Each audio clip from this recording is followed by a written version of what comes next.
दोस्तों, जय हिंद, जय भारत। आज मैं डॉक्टर A.K. तिवारी आप लोगों के सामने अपने मन की पीड़ा व्यक्त करने आया हूँ, कुछ इतिहास के तथ्य उजागर करने के लिए। दोस्तों, आप लोगों को याद होगा, भारत प्रदेश में उत्तर प्रदेश की राजनीति में एक कालखंड ऐसा आया जब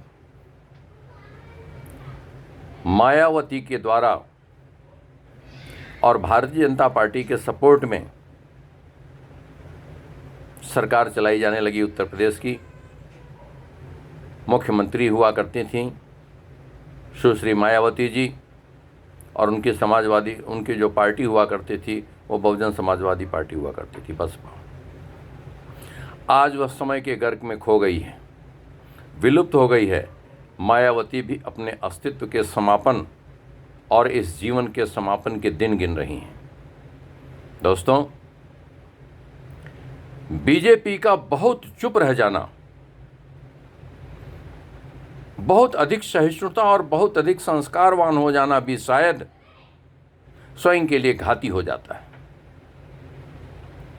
इटावा के एक कॉलेज के सामने शहीद चंद्रशेखर तिवारी आज़ाद का जब शिलापट हटा दिया गया और किसी अन्य का शिलापट वहां लगा दिया गया, दोस्तों, ये बड़ी हृदय विदारक घटना थी कि भाजपा उस समय भी उस चीज़ को सुनती और सहती रह गई, जबकि वो चाहती तो मायावती को सिंहासन पर से उठाकर पटक सकती थी और इस घटना की उसको इतनी बड़ी सजा दे सकती थी कि शायद वो भूल करके भी फिर अपने जीवन में इस प्रकार के शहीदों के अपमान के लिए अपने हाथ और अपने कुत्सित मन को उस ओर नहीं बढ़ा सकती थी। परंतु वो कालखंड बीत गया, समय बीतता जा रहा है। दोस्तों, भारत की राजनीति का कालचक्र घूमते घूमते आज नारी सशक्तिकरण पर आया हुआ है। अच्छी बात है, होना चाहिए। नारी का सम्मान हमारे देश में कब नहीं हुआ? सतियों का सम्मान कब नहीं हुआ? चाहे वो गार्गी रही हों, चाहे वो अन्य विदुषियां हमारे देश की रही हों, सदैव उनको सम्मान दिया गया है। माता सीता से लेकर के और माता दुर्गा तक, जो आदिशक्ति जगत जननी जगदम्बा हैं, उनको यहाँ पर प्रतिष्ठित करके पूज्यमान मान करके आज भी पूजित होती हैं। दोस्तों, नारी का अपमान मेरा लक्ष्य नहीं, परंतु आचार्य चाणक्य की एक बात मेरे मन में बार बार खटकती है।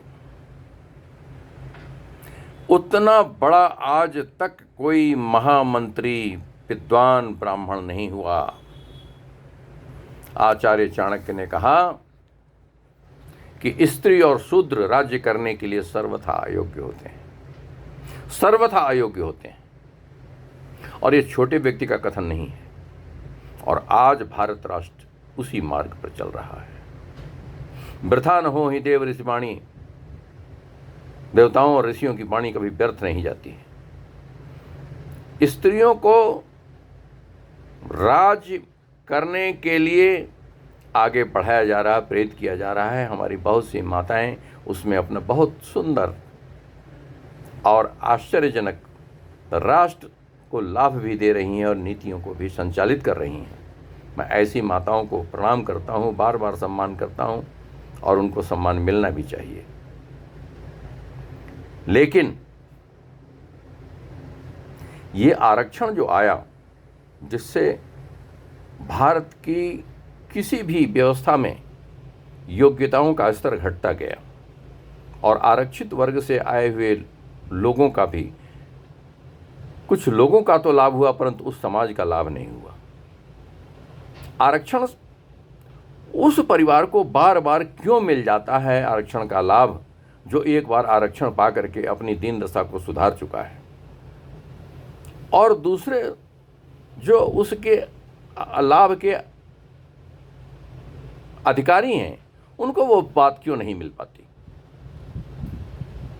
ये देश निश्चित ही एक सुधार चाहता है और इसी तरफ ये परिवर्तन की मांग मैं करता हूँ। किस प्रकार से यह होगा लागू नहीं होगा यह एक अलग की बात है, परंतु दोस्तों बोल आज इसलिए दे रहा हूं, ये ब्रह्म वचन है, ब्राह्मण का वचन है कि ब्राह्मणों ने सदैव इस पृथ्वी का नेतृत्व किया है। यो जानाति ब्रह्म सो ब्राह्मण, ब्राह्मण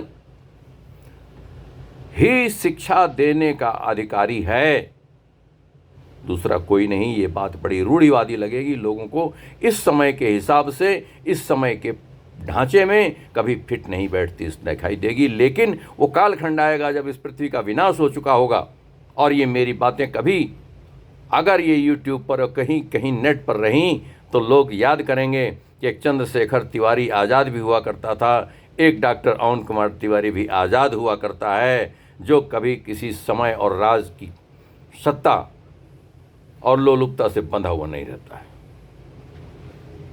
मैंने बहुत गरीबी के दिन देखे हैं, बहुत विषमता के दिन देखे हैं।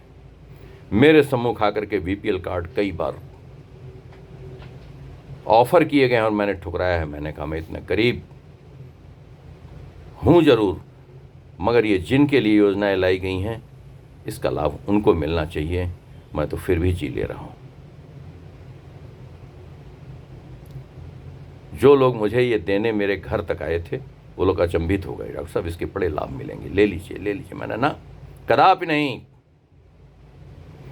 ब्राह्मणों का जन्म इस धरती पर सिर्फ इसलिए हुआ है त्याग और तपस्या के लिए। ब्राह्मणों ने इस धरती को कुछ दिया है, लेने का प्रयास नहीं किया है, और अगर कुछ लिया है तो वो शाक और पात खा करके ज्ञान का वर्धन इस पूरे समाज को दिया है, ज्ञान का उपदेश दिया है। जब से इस देश में, ये तो आप जानते ही हैं कि कांग्रेस ने षड्यंत्र करके 6 बार जो इस देश के अंदर शिक्षा मंत्री रखे, वो किस प्रकार के लोग रखे मैं उसकी व्याख्या में नहीं जाऊंगा, लेकिन यह देश कांग्रेस के शासनकाल में मुगलों का इतिहास तो जानता रहा। बाबर, हुमायूं, तुगलक आदि के सबके बाप दादे पोतों का नाम सबको दुनिया रटाते रहे ये लोग, परंतु क्या आपको पता है कि भगत सिंह, चंद्रशेखर आज़ाद, बिस्मिल, राजगुरु और मंगल पांडे के माता पिता बाबा नाती कौन थे? नहीं पढ़ाया गया होगा और पढ़ाया भी नहीं जाएगा दोस्तों। इसकी चिंता कौन करता है? बुनियाद के पत्थर सदैव बुनियाद में दबे रह जाते